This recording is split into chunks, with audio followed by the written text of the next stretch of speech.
Alors, bonjour et bienvenue dans cette nouvelle vidéo. C'est Christian. Euh, donc, si t'es nouveau ou nouvelle, abonne-toi et enfin, fais la vidéo. Voilà, dans cette nouvelle vidéo, je voulais vous parler de pourquoi vous ne devez jamais lancer votre business pour de l'argent. Parce que beaucoup de gens veulent lancer un business pour espérer gagner plus que dans un emploi. Et c'est pas mauvais, c'est une bonne chose. Sauf qu'il y a quelques pièges qui se présentent en fait par rapport à ça. Dans le sens où, par exemple, c'est les mauvaises raisons en fait. Qu'est-ce qui te pousse à lancer un business? Pourquoi tu veux avoir ton propre business en fait? C'est ça la question qu'il faut se poser. Faut pas juste se lever le matin et dire, bon, je veux lancer un business et puis j'aurai des clients, je vais vendre tel et tel produit, j'ai mes chaussures ou je ne sais pas, l'épargne là-bas que je vais commander, faire la... Non, le business, parce que en fait le problème c'est que quand vous faites ça, vous vous abandonnez vite, dans le sens où c'est pas, euh, c'est pas un battement de cœur, quoi. C'est pas quelque chose qui te tient à cœur, mais tu t'es levé le matin, tu as vu un tel fait ça, moi aussi, je dois faire comme lui. Lui, il a fait ça par rapport à certaines raisons. Tu ne connais pas, vous ne connaissez pas les raisons pour lesquelles les gens ont lancé leur business. Donc tu peux pas juste te lever le matin et puis copier l'idée, copier-coller. Ça ne va pas marcher. Et c'est comme ça que vous êtes frustré parce que vous n'avez pas les clients, euh, enfin, la façon dont vous avez espéré en fait. C'est pas, tous vos amis, les amis ne sont pas des clients.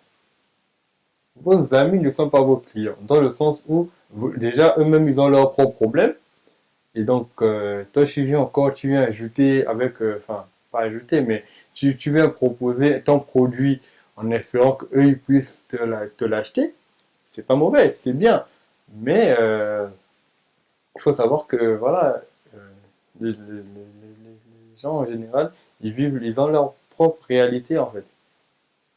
Donc c'est pas parce qu'on n'achète pas ton produit que ton produit est mauvais ou que ça ne marche pas. Mais tout dépend d'abord à la source de pourquoi tu as lancé ça en fait. Pourquoi tu t'es lancé dans ça? C'est ça les questions qu'il faut se poser. Il y a beaucoup de gens qui lancent des business, mais c'est pas des patients. C'est juste parce qu'ils ont vu que leur ami ou une telle personne qui suivent, qui le fait, ah moi aussi je dois faire comme lui. Non. Est-ce que c'est un battement de cœur? Est-ce que c'est ta passion? Est-ce que c'est quelque chose une situation dans laquelle tu t'es retrouvé, tu as rencontré des difficultés par rapport à ça, et après tu t'es dit, bon, pour ne pas, genre, ou bien c'est, enfin, je donne un exemple, si c'est genre, par exemple, les gens viennent vous voir pour les sites internet, vous êtes informaticien, vous créez des sites, tout ça et tout, vous travaillez dans le domaine, vous y connaissez. Donc, les gens vont venir naturellement vous demander parce que déjà, un, c'est votre expertise, c'est votre métier. Deux, vous avez rencontré des difficultés dedans et vous êtes en sorti en fait.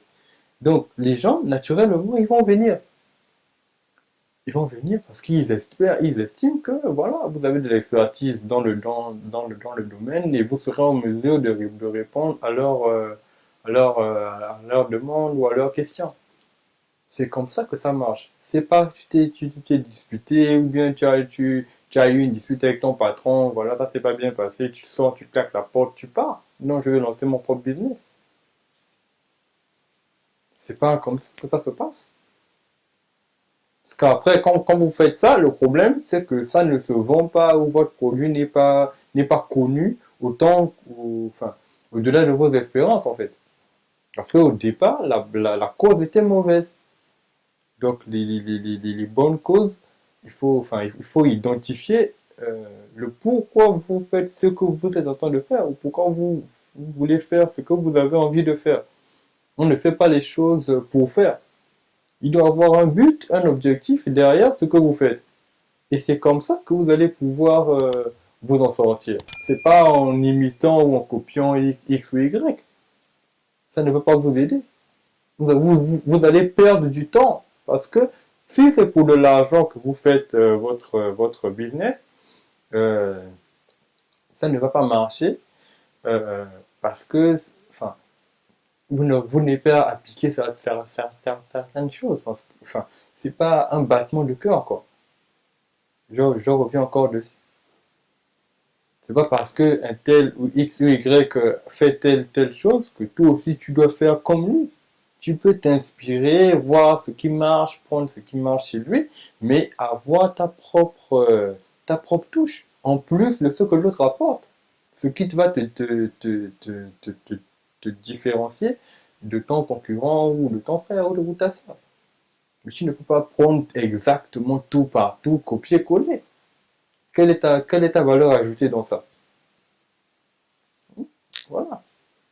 Lancer des business en rapport ou en relation avec vos tempéraments, vos battements de cœur, vos passions. Ne lancez pas les business par imitation. C'est pas comme ça que ça se passe. Enfin, lancez un truc euh, par lequel vous avez été confronté en fait, par lequel vous avez rencontré des difficultés. Pas juste parce que c'est à la mode ou parce que c'est bien. C'est pas comme ça.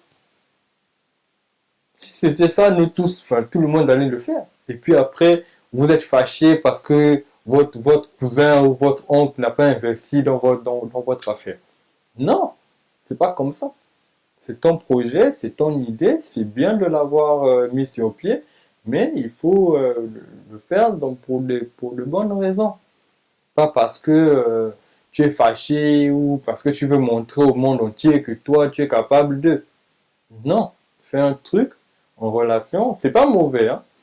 Je répète encore, c'est pas mauvais, mais ne tape pas à côté. Fais un truc en rapport avec ta personnalité, avec toi, avec tes valeurs, avec tes principes de vie en fait, avec qui tu es, avec ta personne. Parce que ton business, c'est ton corps. Ça aussi, il faut en prendre note. Dans le sens où, ben, si tu es malade, ton business est malade. Je ne parle même pas du côté financier. Parce qu'un business, c'est pas, tu as vu un livre, 100 euros, je lance un business, et puis tu prends le livre, voilà, tu commences à copier. Non, l'époque, la période où la personne a écrit le livre et aujourd'hui, il y a une différence. Les choses ont peut-être évolué. Quelle est la valeur ajoutée que tu peux mettre en plus de ce que tu as lu dans le livre, de manière concrète et précise. Voilà. On n'est pas contre le fait que vous puissiez lancer vos activités, on est tout à fait d'accord et on vous soutient là-dedans, mais arrangez-vous, faites en sorte que vos business soient en relation avec votre personnalité, votre personne, en fait, avec vos talents et tout. Mais ne faites pas du copier-coller. Si vous faites du copier-coller, c'est normal que ça ne marche pas. Mais non, n'enviez pas la terre entière parce que votre business n'a pas marché. C'est juste que vous vous êtes trompé de cible. Et c'est pas mauvais, dans le sens où au moins vous avez essayé. Par rapport à quelqu'un qui est assis, qui est là et qui prie, qui attend que Dieu va faire, vous au moins vous avez posé des actions et vous avez compris peut-être que par cette expérience-là, que ce domaine-là n'était pas pour vous. Peut-être que ce domaine-là est pour quelqu'un d'autre. Peut-être que vous auriez pu développer, vous avez découvert, parce qu'il y en a bien évidemment qui découvrent leur voie en créant quelque chose. C'est possible aussi. Je ne dis pas que c'est impossible, mais de façon générale, agissez avec stratégie, avec quelque chose que vous maîtrisez. Ne lancez pas des activités parce que c'est à la mode ou parce que c'est bien, parce que c'est joli, c'est beau. Non. Parce que faites des choses par rapport à vous, en fait. Dans la mesure où vous savez que vous êtes capable d'intervenir dessus en cas de problème. C'est pas parce que enfin, non. Enfin, je suis même dépassé. Ne lance pas quelque chose si tu n'as pas la maîtrise de ce que tu lances. Parce que si tu as besoin de quelqu'un d'autre, d'extérieur à toi, ou quelqu'un d'autre, voilà, pour pouvoir agir sur ton business, de façon genre immédiate. Je donne un exemple pour être plus concret. Si par exemple, tu as lancé le business de la photographie et que la photo, enfin, la photo, c'est pas vraiment ton truc, ben, le temps que tu cherches quelqu'un, par exemple, si tu as une prestation, tout ça et tout, et que tu dois faire assurer répondre, en fait, tu as accepté euh, l'offre d'un client ou voilà, le travail qu'un client t'a recommandé. Maintenant, à toi de faire des choses pour que tu puisses vous rendre un service agréable aussi. Mais non, si en faisant ça, tu sais que toi, ta maîtrise à toi, ton point fort, c'est pas ça, tu vas devoir chercher en urgence un photographe ou oui, un photographe pour faire par exemple les retouches photos ou améliorer les photos. Et entre-temps, tu as un délai parce que voilà. Et tu es là, tu paniques, tu cours partout. Non, c'est ça le problème. Surtout si c'est pas ta passion, tu vas arrêter rapidement en fait. Tu vas arrêter rapidement et ça c'est pas intéressant ni pour toi ni pour ton audience. Ne faites pas les choses, ne faites pas les choses parce que c'est bien. Faites les choses parce que vous avez vécu la situation et vous êtes en mesure de répondre en fait à la question ou aux besoins de la personne. Et c'est comme ça que vous allez pouvoir vous en sortir. C'est pas en créant un truc ou en faisant quelque chose euh, comme ça, en se lançant, voilà, c'est ça que je veux faire parce qu'un tel fait ça, il m'a dit que ça marche, voilà. Ça, c'est son expérience à lui. Si tu fais ça, tu comptes sur la chance. Et oh là, le problème c'est que la chance ne marche pas à tous les coups. Autour de moi et je voulais en fait m'exprimer par rapport à cela et donc voilà, c'est fait. Donc abonnez-vous, partagez la vidéo, commentez et puis après pour le reste, on se retrouve dans une prochaine vidéo. Merci beaucoup et à très bientôt. Au revoir.